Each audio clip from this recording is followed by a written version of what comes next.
Students of fourth class, I hope you all enjoy your Diwali vacation. आज से हम अपना सेकेंड टर्म का पढ़ाई जो है शुरू करने वाले हैं। First chapter is your time and calendar.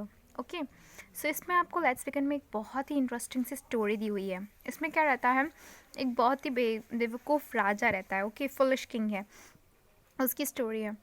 एक वो आराम से अपने बेड पर लेटा होता है। करवट बदलते वक्त उसको कुछ आवाज़ आती है बाहर से। तो वो सोचता है कि कल मॉर्निंग को ना मैं अपनी प्रजा के मतलब एक राउंड माने अपने मंत्री के साथ चलूँगा। इसका मंत्री रहता है होशियार, थोड़ा सा अच्छा रहता है, वाइज मैन, अच्छा इंसान रहता है। सो जैसे ही ये सुनता है सुबह के सिक्स गॉन्ग्स यानी जैसे आपकी बेल रिंग होती है ना, वैसे गॉन्ग्स होते हैं। तो सुबह जब भी होती है तो सुबह का टाइम पे जो वहाँ का दरबारी रहता है वो 6 बार जब घंटी बजाता है उसको समझ में आ जाता है कि उठने का टाइम हो गया है। तो वो उठ गया और मिनिस्टर को बोलता है कि चलो अब अपन राइट पे चलते हैं। तो ये दोनों घोड़ा लेकर, ये देखो पिक्चर में जैसे दिख रहा है, तो सैर पे जाते हैं। तो इसको दिखता है कि इसकी जो रिवर है जो इनकी राज्य से बह कर दूसरे नेबर किंगडम में जा रही है। तो ये बेवकूफ़ सोचता है कि हमारा पानी वहाँ क्यों जा रहा है, ऐसा करता हूँ मैं वहाँ पे डैम खड़ा कर देता हूँ। इसका मंत्री बोलता भी है कि नहीं भैया, ये गलत है डिसीजन, क्योंकि पानी पे किसी का भी अधिकार नहीं है, ना आप उसको रोक सकते हो ना किसी और को इसका रोकने का हक है। फिर भी वो फुलिश राजा क्या करता है, वहाँ डैम बनवा देता है, उसकी बात नहीं सुनता। फिर वहाँ के जो लोग होते हैं वो जो जो गॉन्ग्स है उसको ये क्या बोलता है मिनिस्टर कि ये ऐसे नहीं समझेगा, अपन इसके खिलाफ एक षड्यंत्र रचते। ये लोग क्या करते हैं, एक आइडिया लगाते हैं, तरकीब लगाते हैं। ये जाके उसको रात को बोल देता है कि सुबह आप ना जब 3 बज रहे होंगे, जब मिडनाइट रहेगी, अंधेरा रहेगा, तब आप 6 बार उनकी घंटी को बजा देना। तो उसको राजा को लगेगा कि मॉर्निंग हो गई। तो ये ऐसे ही करता है जैसे ये मिनिस्टर बोलता है। तो होता क्या है, ये रात के 3 बजे उठकर 6 बार घंटा बजा देता है। तो फिर जैसे ही राजा उठता है, राजा की नींद खुलती है, राजा बोलता है अरे यहाँ पर अभी भी अंधेरा है, इसका मतलब क्या हुआ, मतलब सुबह हो गई और किसी ने हमारा सूरज चुरा लिया। इतना बेवकूफ़ राजा रहता है, उसको लगता है किसी ने हमारा सूरज चुरा लिया।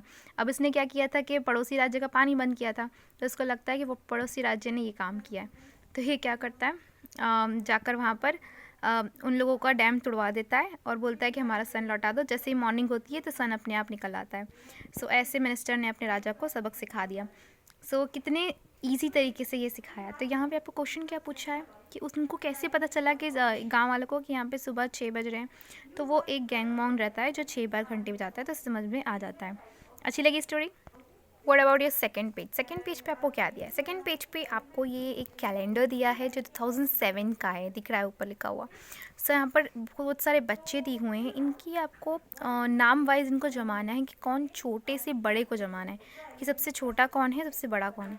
ऑब्वियसली जो दिसंबर नवंबर, क्योंकि देखो दिसंबर में जो हुआ है वो सबसे छोटा कहलाएगा, क्योंकि वो फर्स्ट लास्ट मंथ में हुआ है इस ईयर के, तो वो छोटा है। फिर जैसे जैसे हम इधर बढ़ेंगे, इधर साइड, जैसे जनवरी के साइड जाएंगे वो सबसे बड़ा हो जाएगा, कि वो सब स्टार्टिंग महीने में हुआ तो वो कितना, ये पूरे मंथ्स काउंट होंगे ना। जब वो स्टार्टिंग मंथ में हुआ है तो पूरे मंथ्स काउंट होंगे, ये मंथ में हुआ है तो ये इसके बाकी के मंथ काउंट होंगे। लेकिन लास्ट अगर मंथ में हुआ है तो ये डायरेक्ट बस ये मंथ होगा और उसके बाद डायरेक्ट आ जाएगा 2008।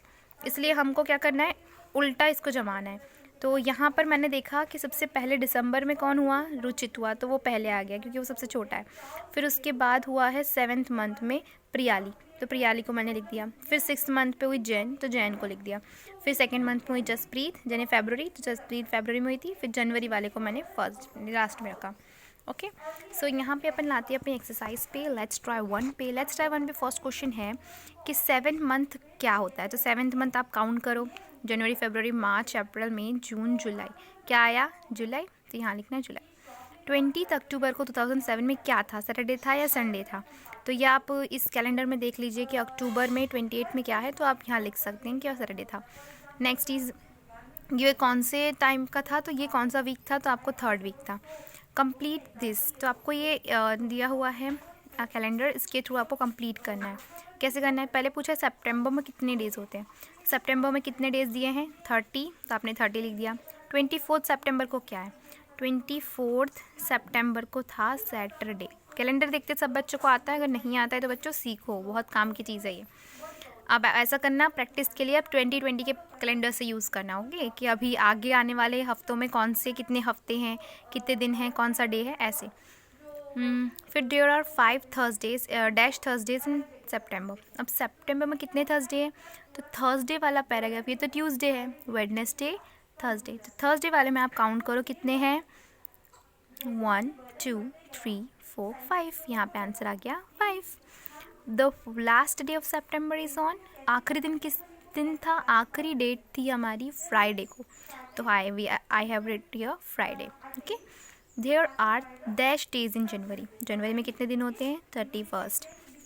जनवरी 11th इज़ ऑन. 11 जनवरी कब थी? 11 जनवरी थी वेडनेसडे को. ओके, सो यहाँ वेडनेसडे. देयर आर एक साल में कितने वीक्स होते हैं? तो अप्रॉक्स मैंने बताया यहाँ पे 52 वीक्स होते हैं. आप क्या करेंगे? आप पूरे वीक को कैलकुलेट करेंगे. यानी जैसे ये पूरे साल का लिखा हुआ है, आपको उसको में वीक गिनना है. वीक कितने हुए? ये एक वीक 1 2 3 4 5 6 कंप्लीट 7 डेज गिनना है. ओके, सो ऐसे गिनेंगे तो अप्रॉक्स 52 आएगा. नेक्स्ट क्या है? देयर आर डैश फ्राइडेज इन जनवरी 2012. कितने फ्राइडेज होते हैं 2012 में?